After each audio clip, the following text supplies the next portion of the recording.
So, how cool does season 2 look? And you can catch it September 8th on Fox at 8 p.m. So we'll get things started with our moderator, our very own creator, Josh Friedman, will be moderating the session.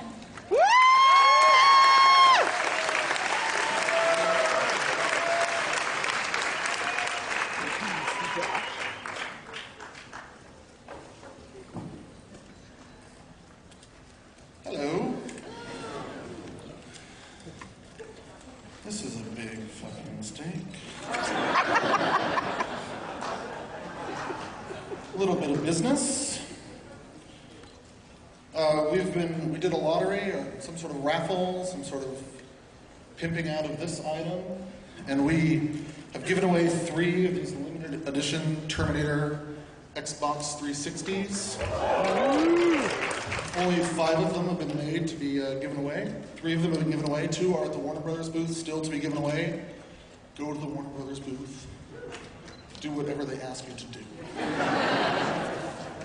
The 3 that we have given away, just to show you that we actually are, I've got the names right here. Matthew Groves of Oro Valley, Arizona. Janelle Weber, Huntington Beach, California. Woo, Janelle! And Alexander Rodriguez of Fountain Valley, California. Way to go, Fountain Valley. Come to the Warner Brothers booth to pick up today. And to try to get the other 2. What other little business did I have before we got to the introductions here? The owner of a Wookiee, please pick him up at Lost and Found. Hurry, he's dry humping Pikachu. That's a joke because no one owns Wookiees. They're their own race and they have their own free will.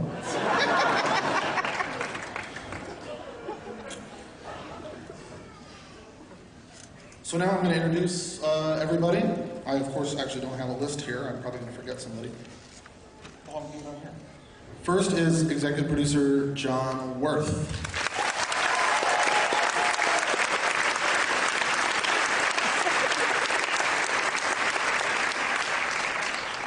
How you doing? This was John's idea that I do this, and I'm going to absolutely fucking kill him. It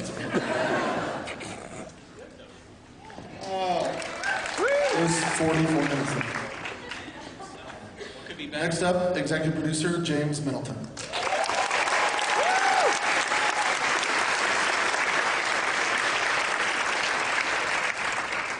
Next up, wearing the exact same outfit that he wore to last year's Comic-Con, Thomas Decker.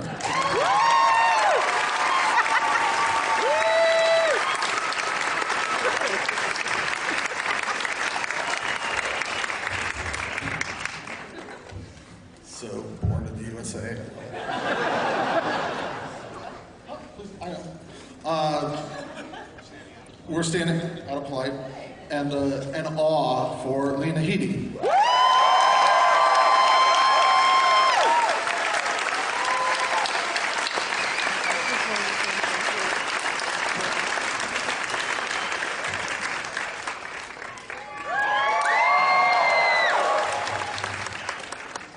And a woman that needs no introduction, but we'll give her one anyway so she walks out here. Summer Glau.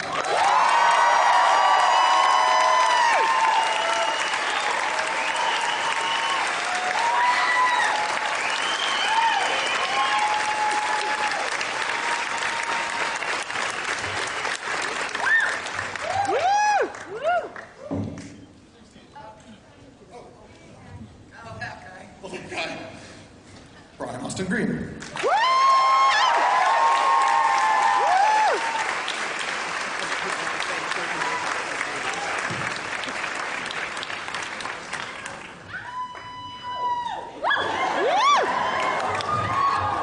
Garrett Dillahunt.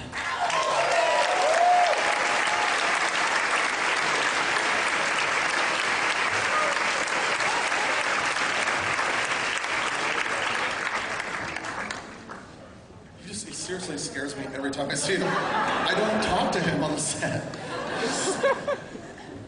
Richard T. Jones.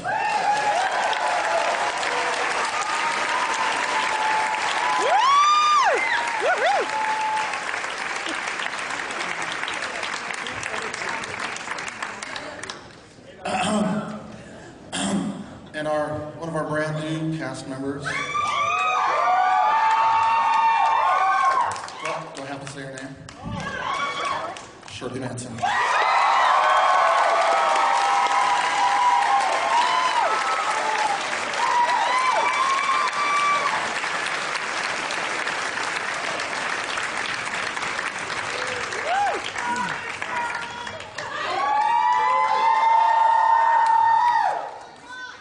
You can all sit down now. I never told you to stand up. I thought I was going to get to sit down, but... Woo! Look who's moderating.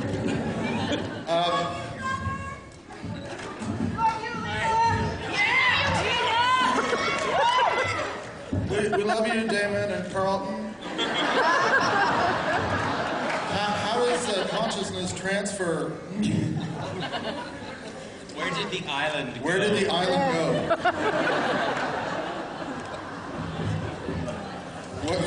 Who's the 12th Cylon? You want to answer that one, Mr. Ike?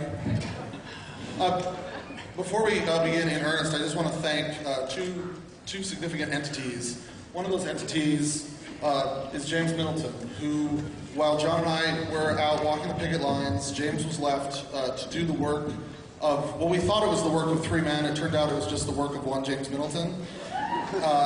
He was responsible for almost everything you see on the screen in terms of doing post and editing, and he maintained the spirit of the show while John and I were out fighting for our rights to work on the internet. And so I just want to thank him. I think, as I've said before, everything you love about last season you can credit James for, and everything you hate about last season you can blame me for. So thanks, James.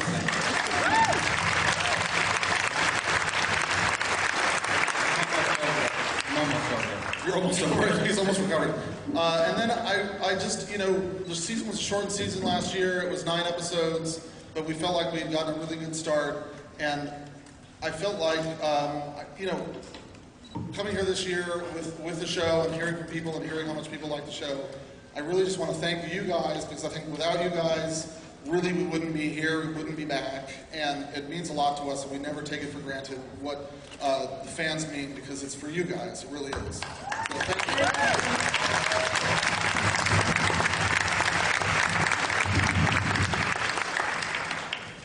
All right, woohoo! Now some questions.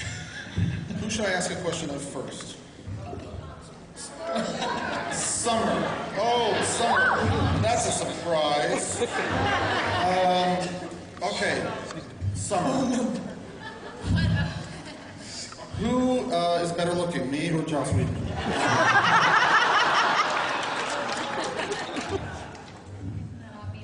I think it's obvious too. Thank you very much.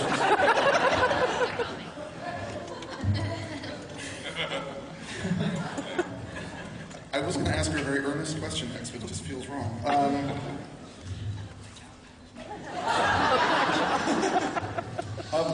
Last year, I do want to ask Summer a question. When we were doing the pilot last year in the bank heist sequence, Summer walks into the bank and she's got the gun and she walks over, and I was sitting over on the side, and I think I said to James or somebody, I said, my God, it's like she's walking like a dressage horse. Like, it's unbelievable, like the precision and the knees and the way she picks up her feet, and it's so particular. And it wasn't until months later that I relayed this anecdote to Summer, and she said, oh, you got that. And so, I guess I want to ask, a lot of your role is very physical and nonverbal, and I just want to know what kind of, you make such specific choices physically, and I want to know how you go about making those decisions, because I know that I don't help you with them.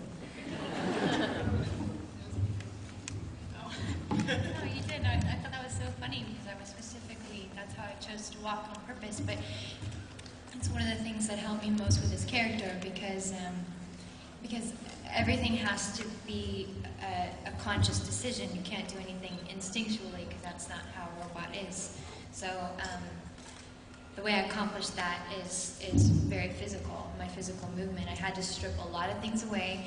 We went to Terminator camp, thanks to Mr. Nutter over there.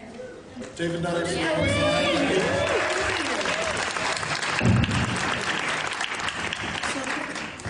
And so we learned how to move more like a Terminator, and I've taken that further and further.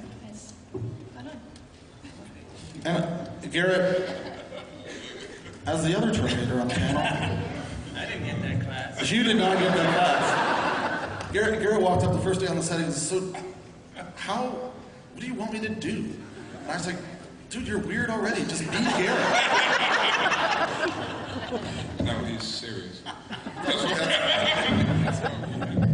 Was there a question there? Do you have an approach? I mean, do you feel like you make conscious physical decisions? I mean, because obviously you play it very idiosyncratically, yet, I mean, I'm really happy with, kind of the way you do it. It's incredibly consistent. It's within the Terminator universe, and I just want to know kind of how you go about making those choices. Well, I feel like my car has a personality. You know what I mean? Like, I feel like my 85 Camry has a personality. I feel like it'll never let me down. So I think there is room for us all to be, different Terminators with some slight, maybe little programming glitches.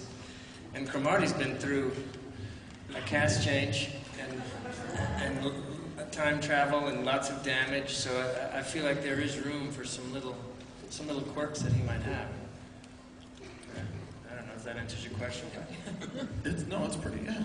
It's pretty good. We had actually seen Garrett originally from the beginning of the pilot, and at the time we were seeing lots of different people before we met Owen, and Garrett came in, and the script at that point had a really weird gimmick in it where the Terminator talked, like he had like a cell phone, like he was part cell phone, and he could sort of talk, and Garrett came in, he was the only actor who actually tried to do that, where he was sort of making the voice but not moving his mouth, and he did it, and it was freaky. I mean, it was just completely freaky, and we took the tape to the studio, and the network, and they said, well, what the hell is that? Like, can you tell him, we love Garrett as a great actor, can you tell him to go back and do it straight? And we called Garrett up, and can you go back and do it straight? Garrett said, no. He said, oh, no, I don't remember this. You don't remember it? I don't remember it. Ms. Heedy.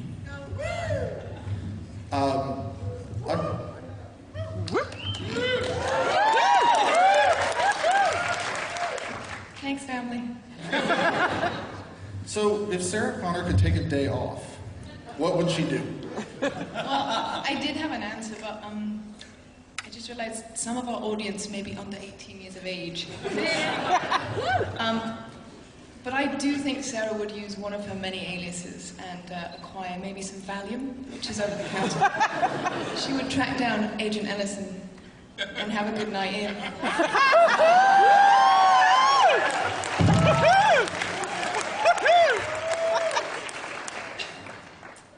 What's really weird about that is that's also what I would do if I had a day off.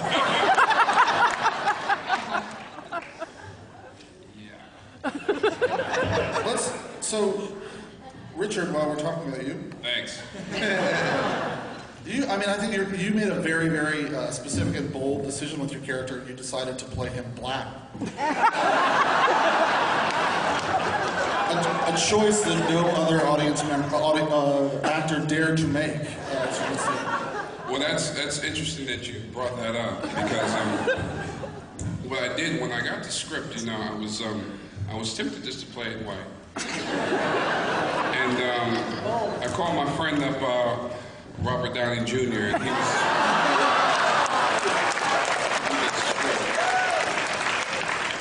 So the surgery kind of sounded, interesting. So I did this surgery, and it changed my life,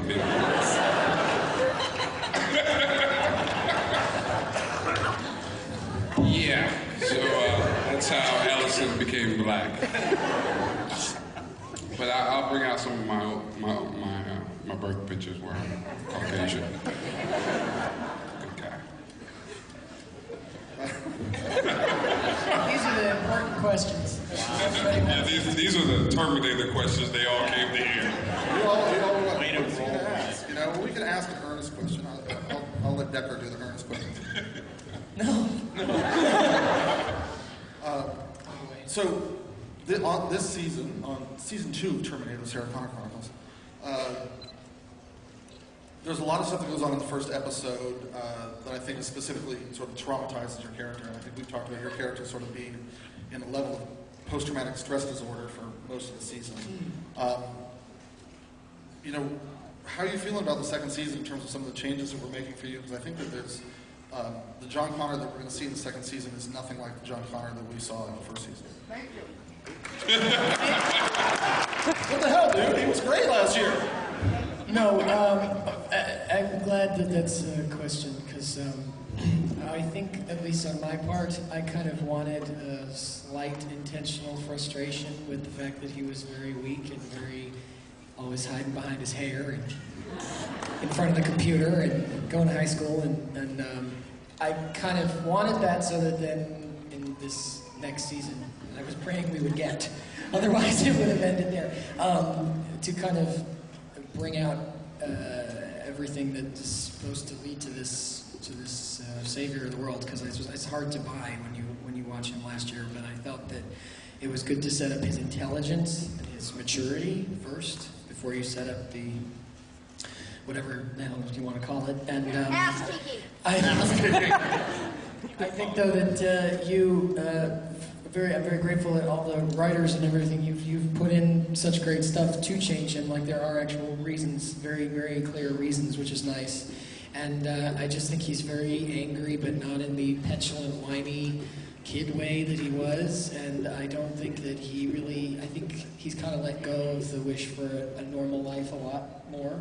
I think he was still kind of hoping that he could somehow juggle both.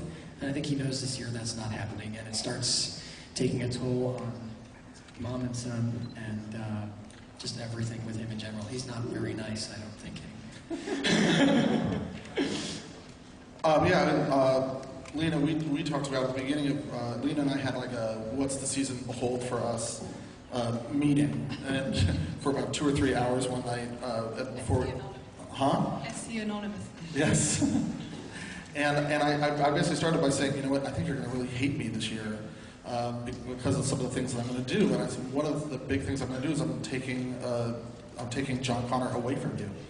And we felt like last year, Sarah sort of was able to take John's love for granted, and we thought that this year it would be interesting as a character if she had to work harder for his love. So I apologized ahead of time because I said I know how much you like spending time with Thomas, but I'm going to take him.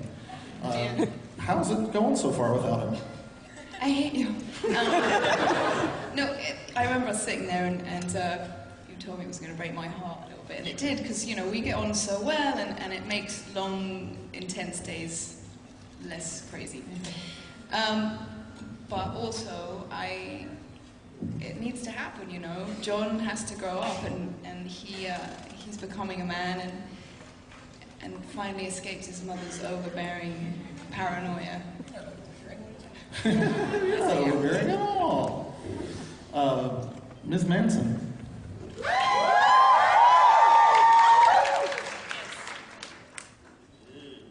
So, these are the good questions. The weekend before you started your first day of acting ever, I called you up and I said, how you doing? And you said, what did you say? I said I couldn't get off the toilet. She's like, I'm shitting myself. And I was like, are you nervous? She's like, no, I'm really shitting myself. I'm absolutely terrified. Yeah. And now we're 5 episodes in. How you feeling? I'm not quite so terrified. I'm still pretty terrified, but not quite so.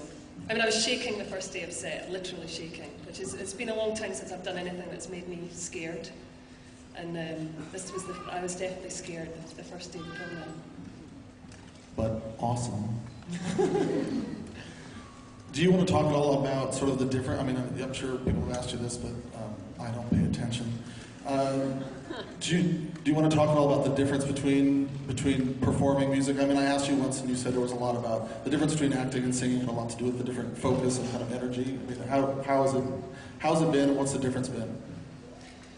Well, it's a very, very different experience for sure. I think when you're a singer like I am, it's a very sort of selfish occupation in a way. You just follow your own gut and you do whatever you really want to do, and everybody else has to follow along in your wake, so to speak. And then when you come into a cast as an actor, I'm very inexperienced, so I'm probably not the best person to discuss the craft of it, but from what I observe, you have to be very aware of what's going on around you. And when I came home from the first day of filming, I was exhausted mentally because I realised you have to pay attention all the time. And I'd been so unused to that because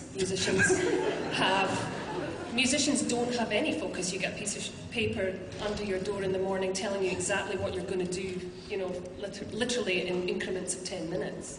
So you don't have to remember anything. But as an actor, you have to be 100% like in the moment, and that's really hard. Garrett's like, oh, good idea. Well, you're all experienced, don't give me shit. Can I just say that it's really, Shirley, we're so chuffed to have you with us. It's really Thank you. From my standpoint, I feel like I've sort of married up. I feel like I've got a new band, but they're younger and better looking. Speaking of better looking, Brian Austin Green. Dude, someone asked me yesterday. No, wait, how did that say? I'll tell you. I was asked yesterday on the what I now call the Lost panel that I crashed, you know, about casting you and everything like that. And I said, well, I hadn't seen the guy in years. And the guy walked into the room and I was like, dude, when did you get so hot? Well, you and I had that instant connection. Yeah. We don't usually talk about that in front of so many people. I know, especially Richard, but There was something there. talk a little bit about kind of where your character is at this year. I think kind of in the way that we're working on Thomas's PTSD issues. I should say John's, not yours, Thomas. You're good. You're a ghost. You're fine. Too. I mean, I think what I love about Derek's character is he sort of represents the future war, and he's sort of the only human that we've really who's spent any time in the future war that we spend any time with. And I think to see kind of the effects of that keep the stakes alive for our audience, and I think it's a very emotional character. Talk a bit about it. Well, yeah, I think Derek's biggest task is just learning how to fit in and survive in the present again. It's a world that he hasn't experienced for a long time, and you know, it's a different place. It's an odd world for him, having a blue sky and grass and trees, and we have all these, you know, really cool moments of him just appreciating all of that again. But at the same time, it is the stress of making sure that he never has to see what he's seen. Having the scene with John in the park that we had last season, which is, I love that scene.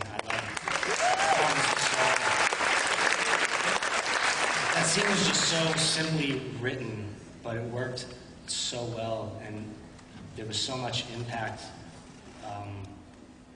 for Derek in seeing himself and his brother, and realizing that is now what he's fighting for. He's fighting for those two. He can't fight for himself anymore because he's already gone through and come out of what he did. So for him now, the fight is making sure that those two kids don't ever have to experience what he did.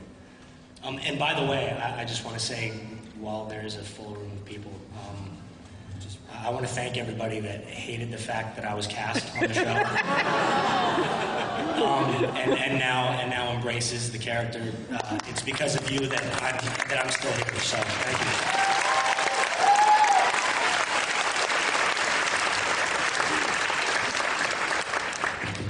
I'm still waiting for the embrace.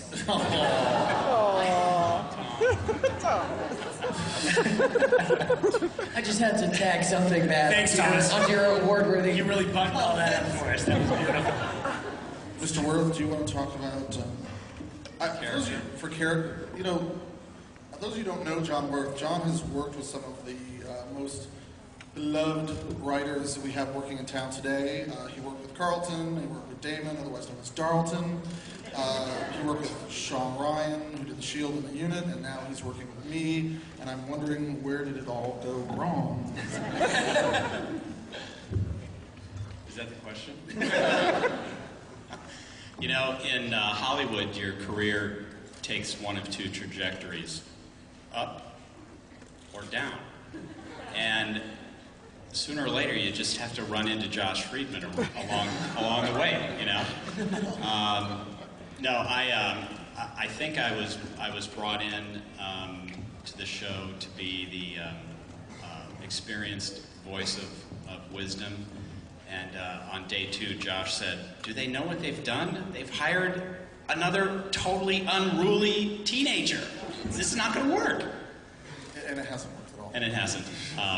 But it's, I just wanted to echo some of the sentiments of our cast members in saying to you, thank you so much for watching the show and being a fan. You know, it's a really tough television environment out there right now, and the support we've gotten from you, who we see as our core audience, has really been instrumental in this show coming back for 2nd season, and we're doing so much cool stuff this year. So much. Would you like to talk about some of it? Would you and James, I think we're going to open it up to fans after these questions, but would you and James like to discuss some of the cool things that will be happening on the Sarah Connor Chronicles in season 2? Yeah, I'll give you just a couple. Can I give a really big one?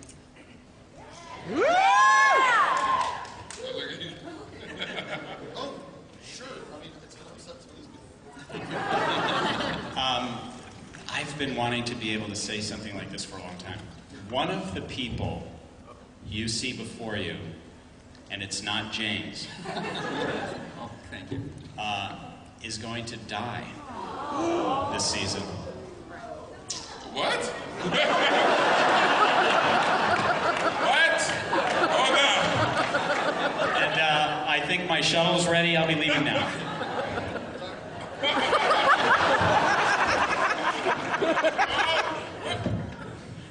I just bought a house. You know, when there are Terminators around, you know, it's not a safe. I promise to show up on time. Yeah. I'll know my lines. All right. Last year, you know, after the pilot, and they jumped through time, that little bubble thingy, and they came to 2007, and they really arrived, you know, without even the clothes on their backs. Was there comedy going on down there? No, we're just all you know. We're trying to all figure out who's strong. dying. That's what we all are. We're all like, yo, how long am I having a job? It's like, wait, I just got here. We really didn't tell them. Have some more water. Yes, they don't know. They don't. I keep asking and I'm not told. Anyway, so I'll make it brief.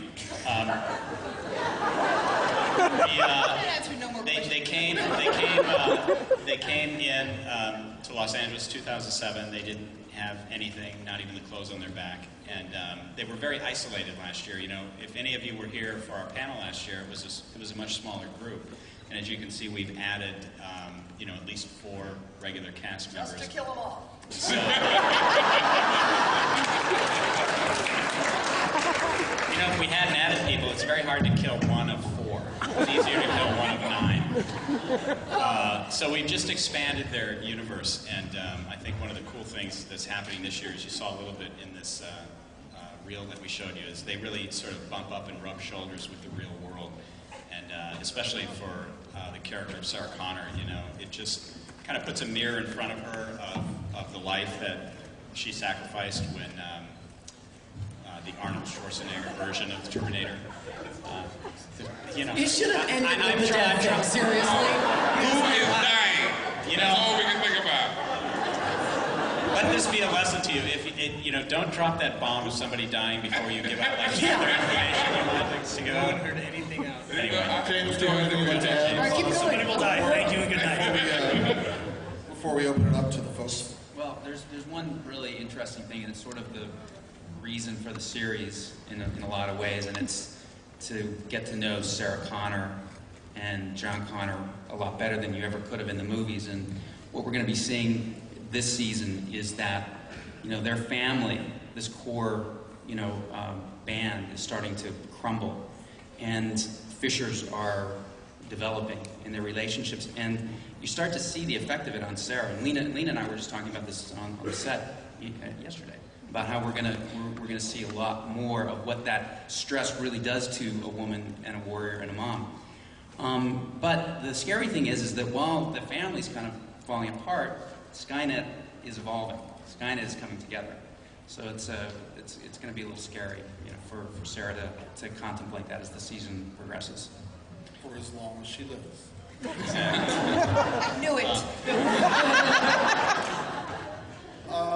So let's open it up to you guys. Questions? No one is allowed to say the words Linda Hamilton or River.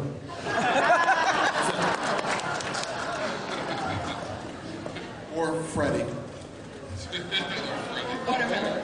90210. Hey, I just wanted to thank you all for such an incredible show. You guys, Terminator 2 is just one of the best sci-fi movies of all time, and you've honored that. Through the writing and through the acting. I thought I was going to be distracted because a lady with the initials LH wasn't in the show. LH. Because I can't say her name. The initials LH are in the show. So. But the thing is that, Lena, you've really captured her soul. And, I feel...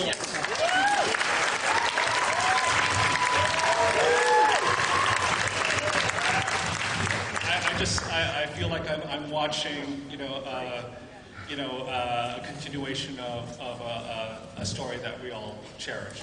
So thank you very much. The writing is great. Thomas, I already told you that you're the best John Connor out there. So I told you that. Nice.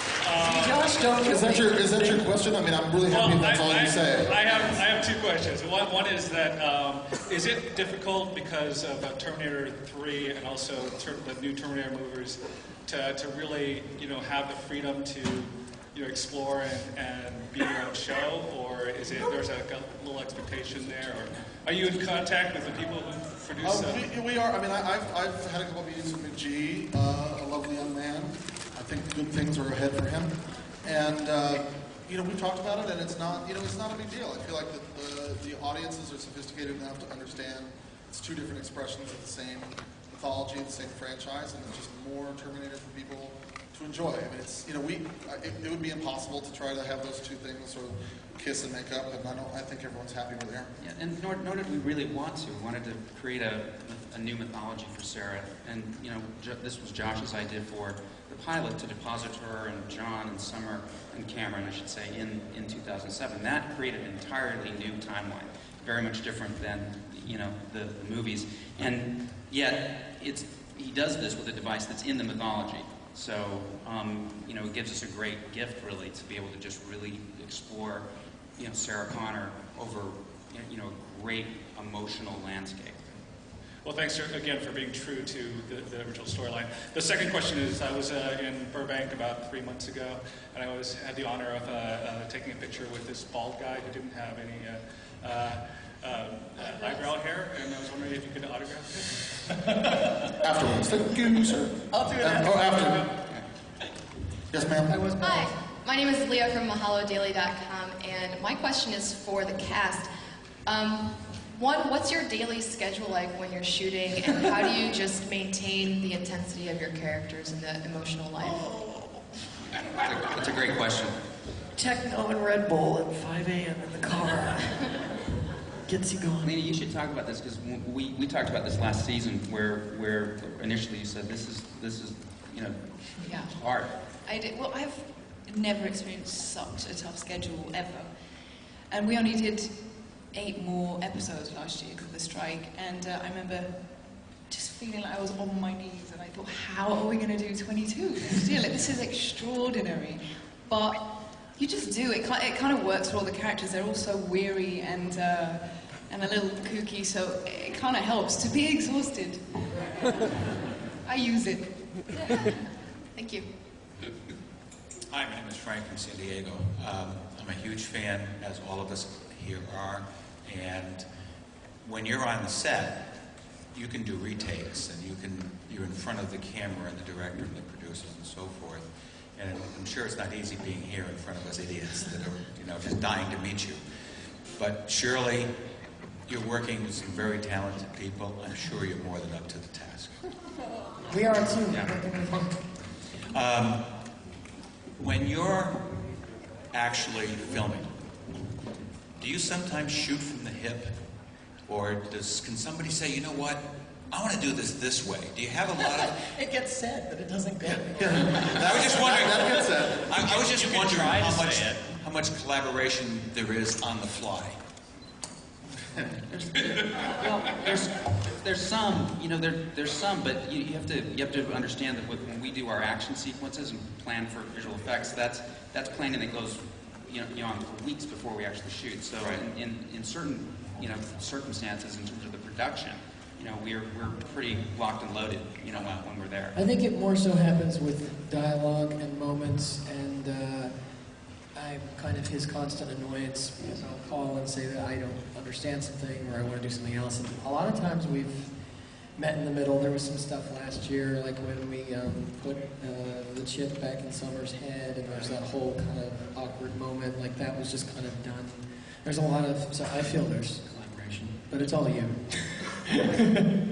But, also from a writing standpoint, as you know, being a fan of the show, it's our own mythology now has become fairly complex. So, as writers, we're trying to move that mythology forward with every script. So it's really important to kind of hold the line and kind of push it forward. So there are a lot of talented people on the set all the time, and there's no shortage of good ideas. But it's really kind of finding the balance there. The idea that services what we're trying to do in this script. And do we have a release date yet for season 1 DVD? August 18th. Yes. Standard def and Blu-ray. Order it on Amazon or buy it through some Warner Brothers affiliated entity. And there's just one thing you should know, that on this DVD we have some tremendous value-added material, auditions, rehearsals. We also have special audition. Please don't say you have my audition. Not your audition. Oh, good.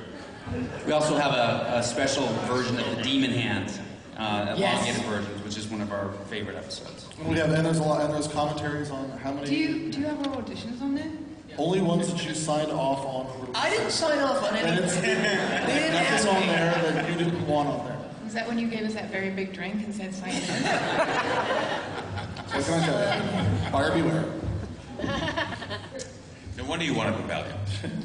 Thank you very much. There's a blooper reel too, which is the main highlight. Thank you very much. Thank you. Oh, you get to ask the question. Good, because I Yeah. forgot what it was when you told me. No, You changed it? Okay. This is for Lena. Sorry, I met you 6 months ago. I'm still just as nervous. What's that? Sorry. I'm nervous too. Let's breathe. Okay. We're all nervous. I might throw up. So, just FYI. It's kind of a silly question, but with all your new tattoos, how much time does it take in the makeup chair? Because I want to see more of Sarah Connor in a tank top doing many, many pull-ups in the second season.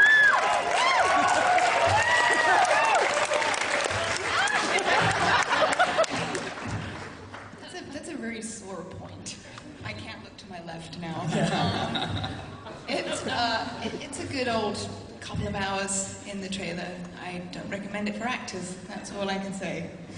With Harriet. It's people who've asked why we don't have her in a tank top more, don't come to the set, but watch her get made up, because it's 3 hours, but Hence my impending death on the show. hence the non-tattooed actresses circling the casting room. If you want to be an actor, don't get tattooed. Although almost every actor we have up here has tattoos. It's a production thing. It is. Yeah, you see. Some people like them. But your You tattoos stepped into are- a family squabble. Thank you. Hi, I'm Laura from Decorative. So my question is for Thomas. We know that one of your aspirations is to direct. We know you've done short films. We know you have a feature-length film that you're working on right now. My question is, do you want to direct an episode of Terminator, and would Josh let you? And what kind of episode would you like to direct? Would I like to direct an episode? Oh, yes. I'm hoping one day there'll be a contract renegotiation and it can be in like microscopic print that I'll only be there if I get to do it. I actually would love to direct an episode. I guarantee you that Warner Brothers and Fox probably won't let me. since I'm wearing a red bandana around my head. I actually had, what I would love to do is I would love if there was an episode, we've set up such a style, David Nutter and DP, and we set up such a visual style of so much coverage and so many angles and editing. I would love to have a script where it was almost like a vantage point idea, where it's a situation where each act is seen through a different character and that you do each act as a single Steadicam take. I think it'd be a great challenge to do this kind of action on one shot, and to it would totally break what we've set up, and it actually probably would be a little cheaper to shoot, probably, because we'd only have to shoot for a few days. That's what I'd like to do. So thank you for asking. Thank you.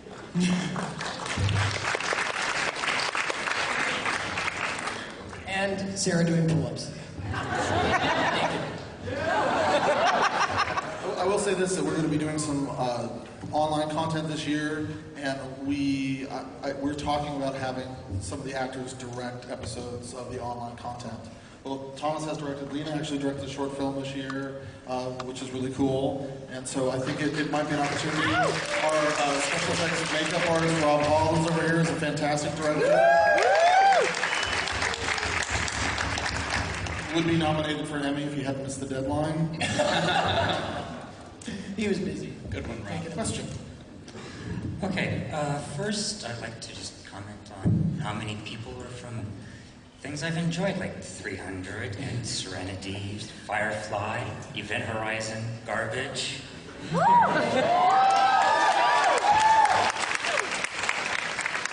It's gonna be great to watch. Yes.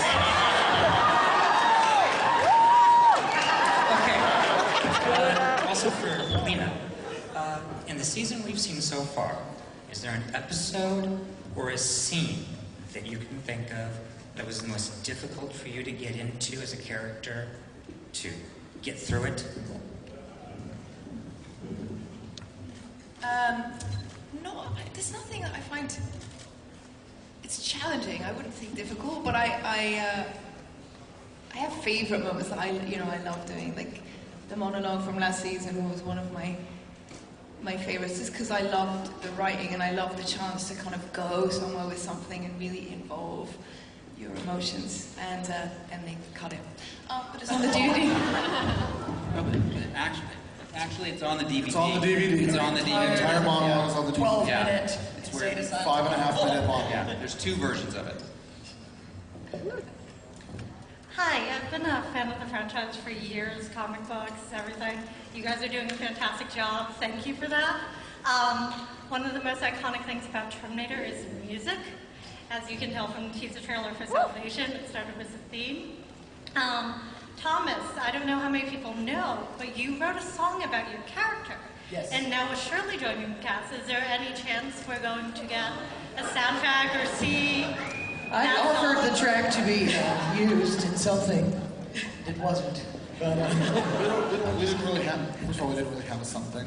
And as to Shirley, she's here to act, and that's what she's here to do. But do you have any ideas for doing that's original soundtrack, just the music, score? Well, our score is by Bear McCrary, who is awesome. Battlestar Galactica genius, and now Sarah Connor Chronicles genius. We rarely use anything beyond score. I mean, last year we used that Johnny Cash song at the end of the season.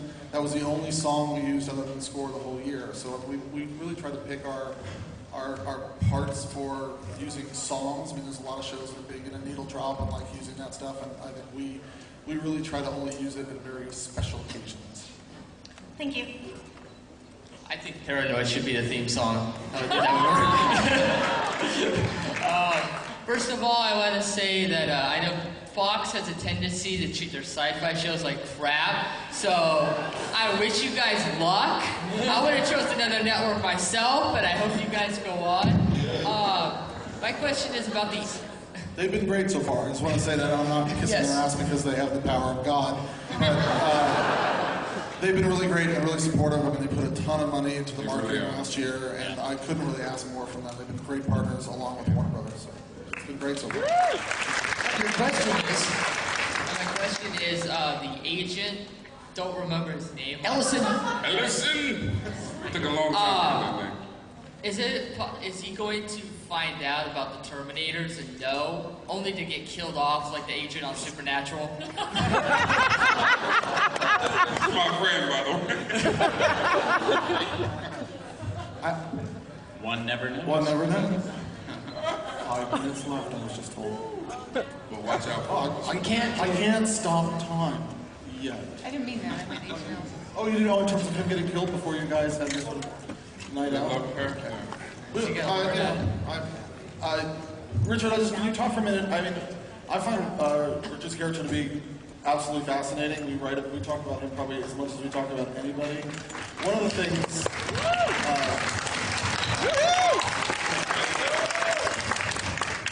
One of the things that I don't know if people know about Richard is a very devout man, a very religious man, and it was something that I found kind of very interesting. He and I talk about it on the set sometimes, and he's often reading his Bible on the set, and it was actually the inspiration for sort of adding a religious bent to the character, and I felt like I wanted to write a religious character on the show that wasn't a fanatic or a freak, or it was just part of their life, but also that it somehow could fit into the mythology. And so if you want to talk a little bit about that, because there's a lot of religious imagery on the show.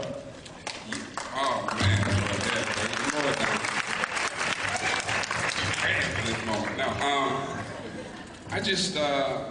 it was amazing. I mean, one of the great things that happens on our set is, first of all, we have a lot of fun. I know we do a lot of work, and it's hard, but we do have a lot of fun. We like each other, and we enjoy each other. And to have writers kind of come down every day and kind of just relax with the actors is very unusual. I've done shows a lot of times, and you never see the writers like you do on this show. And the way Josh is so open to collaborating. One day I'm reading my Bible and he comes and says, "Yeah, I was thinking of making your character, go to church. What do you think about that?" I'm like, "What?" Yeah. So just that he embraced the fact that I read my Bible and I love the Lord, and I always talk about him. I'm trying to get everybody saved on the set. And I just like the fact that he's open to that. And one thing about this character, they embrace the fact of what's going to happen in the future. How is his faith going to challenge his perception of reality? And I think it's an interesting question, especially when it comes to my character, because how he embraces his faith in Christianity and how he's looking at something that he thinks is totally opposite of what the Bible is saying, and how he's trying to merge those two lives together. And I tell you one thing about a writer, he is writing it so great, and then he'll call me or he'll talk to me about a certain scripture, which I love to talk about, and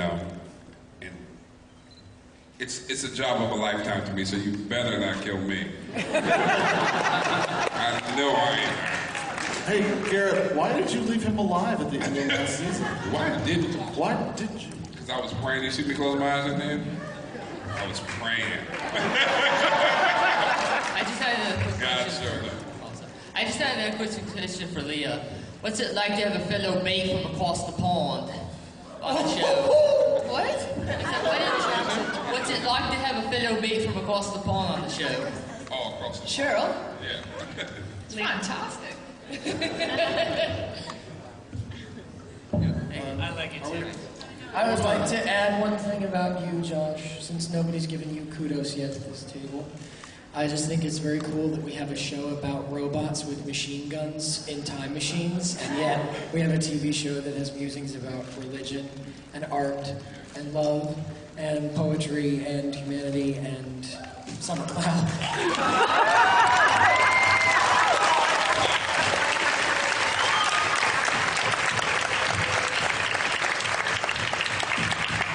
We have time for one more question.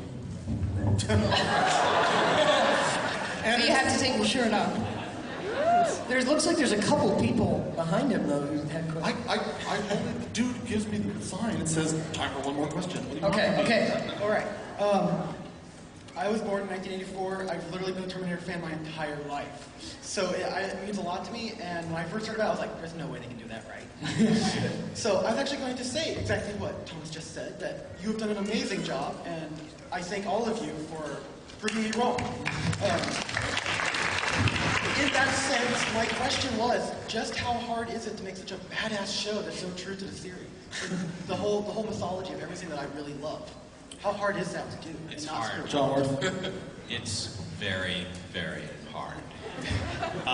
No, it's hard because this is, if not the most ambitious show on television, one of the most ambitious shows on television. And every day, what we ask our actors to do, what we ask our production people to do, we have an amazing crew that is there every day at 4 or 5 o'clock in the morning and until 9 o'clock, 10 o'clock at night.